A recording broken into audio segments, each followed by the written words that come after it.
ak peut-être bi campagne bi démarré yenn yu ñuy noté ci ay goxaat pourquoi autant de violence ci scène politique bi déjà. Absolument Néné parce que tey soo xoolee soreeguñu ci campagne bi mais la campagne est malheureusement émaillée par des violences par-ci et par-là. damay wax ni tey y a une particularité dans ces élections locales. Parce que ci contexte bi mu amee la. moo tax rek il faut que ñu moraliser. Il faut que ñu pacifier pour jàmm Sénégal sinon rek nous allons vers le chaos sànq si suba maa ngi ciy waxtaan ak ay kilifa diine ñoo xam ni su may xarit la ñu ñuy faral di waxtaan sur les problématiques du pays. muy kenn ci ñoom tudd Cheikh Babacar Diouf sa Bour ak Cheikh Talibé Diouf ma ni leen ñaan leen ndax dëkk bi am jàmm parce que jàmm rek moo fi xaj parce que contexte bi ñu nekk tey ci élection yi contexte bi mu amee dafa nekk un contexte de crise un contexte d'incertitude générale et multiforme un contexte de frustration ci côté bu nekk. Première analyse bi ma ciy njëkk a def déjà gis nga problème bi am sur le fichier électoral. Oui.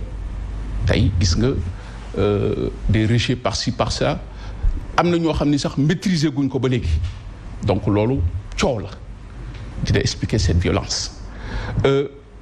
Deuxième jàngat mooy l'implication de l'exécutif à outrance.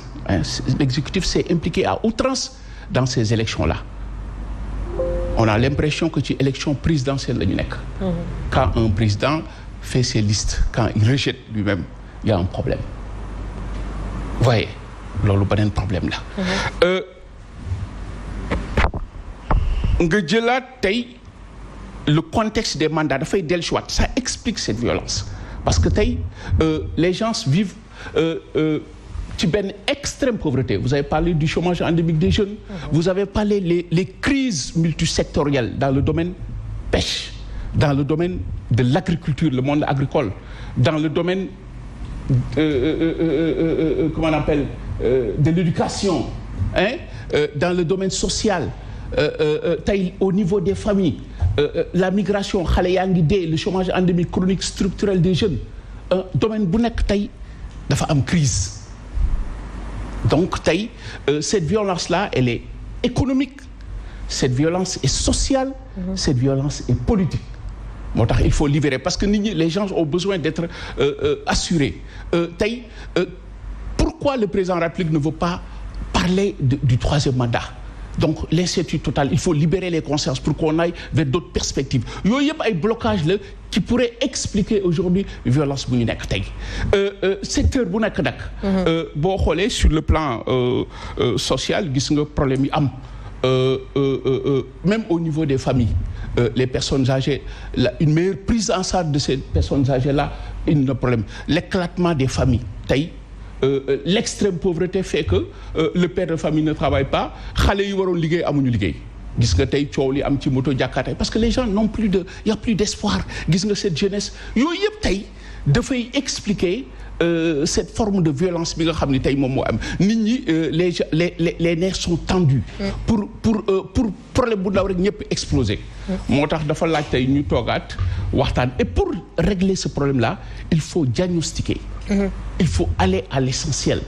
ñii di dem ci élection yi kii wax na ko léegi. Qu'est-ce qu'on propose d'abord à cette jeunesse? Parce que tey le grand problème de l'État du Sénégal c'est avec cette jeunesse. Nous avons une jeunesse très structurée avec des méthodes très structurelles, une jeunesse internationale. Et aujourd'hui l'État du Sénégal n'a pas réussi la prise en charge de cette jeunesse-là.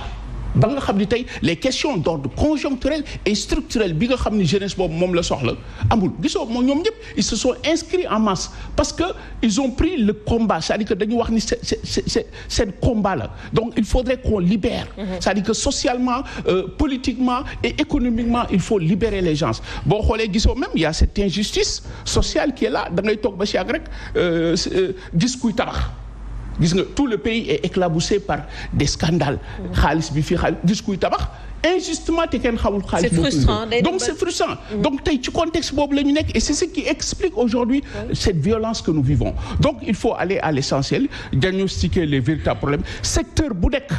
il faut réew da ngay déglu secteur bu nekk am na koo xam ne lu mu ci xam nga déglu leen.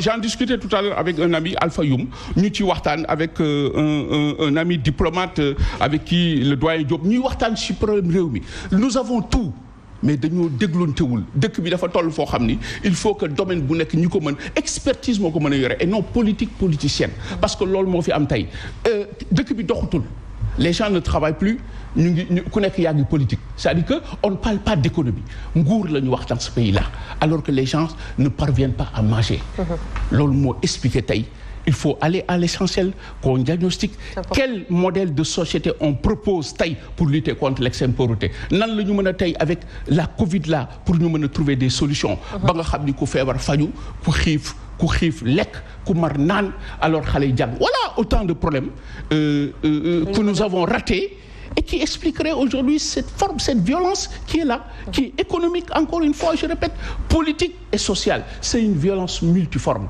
Et tey jii pour ñu régler ko il faut ñu toogaat trouver des solutions. Qui est surtout économique également parce que comme li nga wax peut-être accumulation de frustration boobu la ñuy wëyal wala la ñuy gis tey jii ci scène politique bi alors 7 jours Omar Faye campagne bi démarré ñu bëri ñu ngi ñaawlu pour yenn candidats yi absence de programme peut-être bi ñu fësal yow naka nga ko gisee. waaw xam nga nee dafa am élection yi ñaar. ñii dañ ko rendre local. ñii rendre ko national. pour ñoom kii premier tour la pour ñenn ñi kii sous forme d'avertissement la ñii sous forme de consolidation de leur pouvoir ñun ñëpp ku ci ne wax nga ko mais ce que j'apprécie c'est aujourd'hui ce débat-là que nous sommes en train de tenir voilà ce que le Sénégal a besoin kii proposer kii wax li ma fi def que les autres apprécient voilà ce qu'on attend.